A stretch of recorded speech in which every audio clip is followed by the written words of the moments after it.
Meskipun Garuda Yaksa saat ini merupakan pemuncak klasemen, namun 4 laga terakhir mereka tanpa kemenangan. Artinya mereka sudah mulai goyah. Di sisi lain, PSMS Medan datang dengan 2 kemenangan beruntun, kandang dan ditandang. Dan pelatih baru dan pemain-pemain yang baru, ada misi balas dendam yang harus dituntaskan. Nah, sekarang apakah PSMS Medan yang akan mampu merebut 3 poin di Pakansari? Mari kita bedah di preview match video Papatola laga antara Garuda Yaksa versus PSMS Medan. Jangan lupa sobatku, sebelum kita lanjutkan video ini, untuk kalian bantu like, share, subscribe, dan berikan komentar-komentar terbaik tentunya. Oke sobat, kita mulai. Sobat-sobat Papatola TV yang Papatola Football ya. Papatola Football yang luar biasa. Di pertandingan hari Minggu nanti ya, tanggal 25 Januari 2026, di mana Garuda Yaksa akan menjamu PSMS Medan, Stadion Pakansari, Bogor. Laga ini tentu bukan sekedar duel semata saja ya, atau duel papan atas ya, boleh dikatakan seperti itu.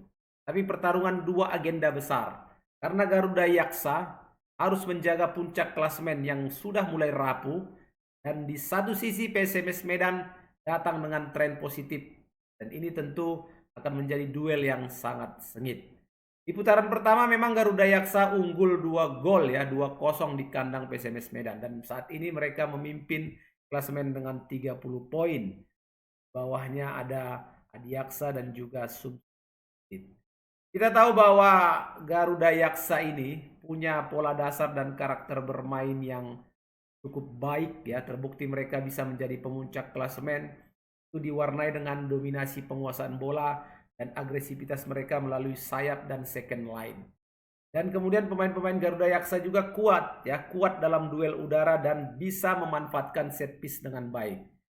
Meskipun mereka cenderung bermain dalam pola 4-3-3 yang fleksibel, kalau Papatola mengamati Garuda Yaksa ini, 2 wingernya yang sangat aktif menyerang, yang menjadi senjata yang luar biasa atau senjata utama lah ya bagi Garuda Yaksa.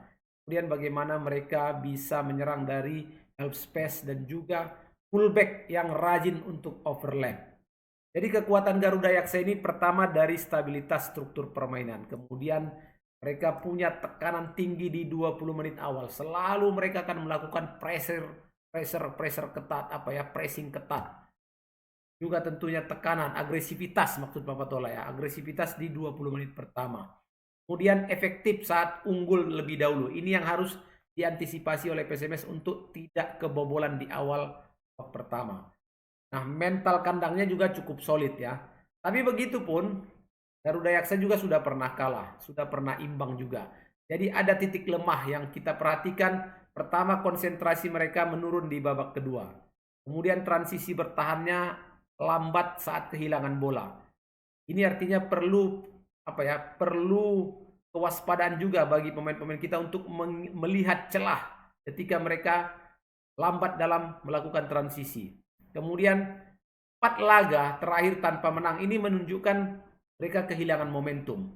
Tapi di sisi lain, kalau mereka bisa memanage mentalitas dengan baik, ini bisa jadi kebangkitan. Karena sudah 4 kali tanpa kemenangan ya. Ini yang harus diwaspadai oleh Coach Eko Pujianto. Jadi memang dalam beberapa pertandingan terakhir kalau dilihat ya, Garuda Yaksa ini kesulitan menghadapi tim yang bermain rapat dan disiplin. Jadi ini harus juga dimainkan oleh PSMS Medan. Lalu mereka mencoba menyerang balik secara cepat, dan ini menjadi celah yang harusnya bisa dieksploitasi oleh PSMS. Nah, PSMS sendiri dengan era baru, mental baru ya, apalagi dengan 2 hasil positif, 2 pertandingan, 2 kemenangan, 6 poin. Menangnya di kandang dan ditandang. Wow. Ini satu progresif yang sangat luar biasa juga nih yang dimiliki oleh PSMS ini. Jadi dari 2 pertandingan kemarin mulai rapi ya. PSMS tampil mulai lebih rapi, lebih pragmatis ya, dan lebih disiplin. Jangan lagi bermain terburu-buru, tapi bagaimana disiplin dan agak sabar menunggu momen yang tepat untuk melakukan serangan.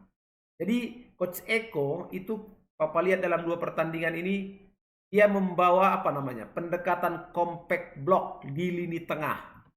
Kemudian pressing yang selektif ya. Jadi bukan membabi buta kejar sana kejar sini, tapi selektif aja.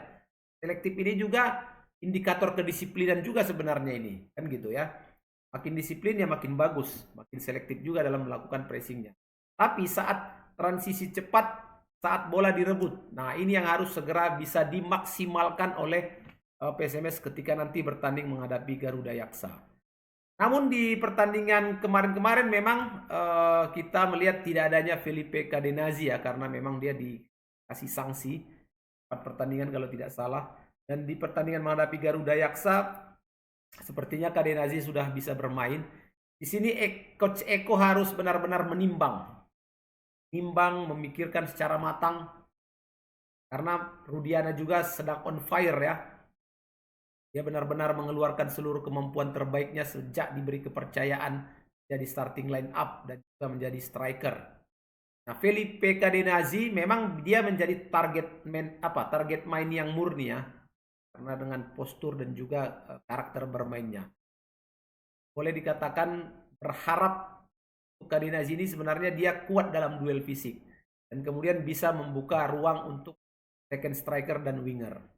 Nah, Rudiana dalam posisi saat ini menjadi dilema bagi Coach Eko. Karena kalau memaksakan Felipe bermain, ini startnya nanti gimana? Sementara Rudiana sudah cukup match ya dengan 2 pertandingan kemarin. Ya walaupun mungkin bisa jadi untuk merubah suasana sedikit di pertandingan Garuda Yaksa, bisa jadi Felipe dimainkan di babak pertama, Rudiana menjadi senjata di babak kedua. Bisa juga seperti itu. Nah, kalau melihat kondisi dan skuad hari ini, ada harapan ya, karena secara open play PSMS sudah mulai bagus. Tapi memang harus menjaga jangan kehilangan fokus atau jangan lengah kalau terjadi bola-bola set piece. Bahaya. Corner kick ya, free kick di sisi sayap. Maka kurangi pelanggaran-pelanggaran yang tidak perlu. Kurangi menarik jersey pemain lawan. Kurangi tackling yang tidak berbahaya. Artinya dalam pengertian serangannya tidak berbahaya. Gak usah di tackling. Kalau nggak bisa dikejar, tutup aja ruangnya. Karena nanti pemain yang terdekat yang akan memberikan pressing. Itu loh. Ya kan? Gak usah emosi-emosi lah.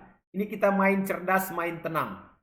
Secara head to head memang PSMS kalah di pertandingan pertama kemarin 0-2 dan itu bisa jadi bahan bakar sebenarnya ya, bahan bakar mental untuk pemain-pemain agar nanti bisa memberikan balasan rebut 3 poin. Karena kalau kita menang lagi nih, 3 poin ini akan sangat berarti sekali nih. Mentalitas nanti menghadapi pertandingan terakhir di putaran kedua di tanggal 30 di kandang sendiri menghadapi Bekasi. Baru setelah itu 9 pertandingan terakhir di putaran 3 untuk menentukan arah apakah memang bisa menuju Liga 1 atau bagaimana ya. Jadi secara psikologis PSMS justru datang tanpa beban. Ini yang harus dinikmati oleh pemain. Ya, walaupun kemarin baru menang 2 kali, jangan jadi beban. Mainkan lagi, tenang, enjoy, nikmati. Selesaikan itu Garuda Yaksa di Pakansari. Oke? Dan menurut Papa Tola kehadiran pemain seperti Wadil ya. Wadil, kemudian Adlin Cahya, Dani Saputra ini benar-benar memberikan satu warna baru. Di mana kita lihat Dani Saputra ya bisa menjadi opsi back yang variatif dibanding sebelumnya. Bahkan dia bisa mencetak gol di debut pertama, luar biasa. Nah, penting juga bagi PSMS untuk menghadapi skema lebar ya. Lebar lapangannya Garuda Yaksa. Ini mengandalkan overlap fullback dan cut inside wingernya Garuda. Jadi Dani Saputra diharapkan mampu untuk memberikan kontrol di permainan belakang. Kemudian juga di tengah Adlin Cahya kemarin juga cukup baik dan juga gol kemenangannya. Gaya permainannya cenderung tenang ya waktu pegang bola, berani lihat kiri kanan, berani untuk sedikit mendelay permainan kalau memang diperlukan. Terus memberi opsi passing progresif. Nah ini yang bagus. Jadi jangan ada tipikal pemain dapat bola lihat kiri kanan, malah kasih belakang. nggak pernah berani untuk progresif. Jadi kehadiran Adlin Cahya memang membantu PSMS untuk memberikan tekanan awal bagi Garuda Yaksa dan juga bisa meminimalisir ya kehilangan bola di area-area berbahaya. Jadi menurut Papa Tola, 3 pemain ini cukup menarik ya. Ada Wadil, Adlin Cahya, dan juga Dani Saputra.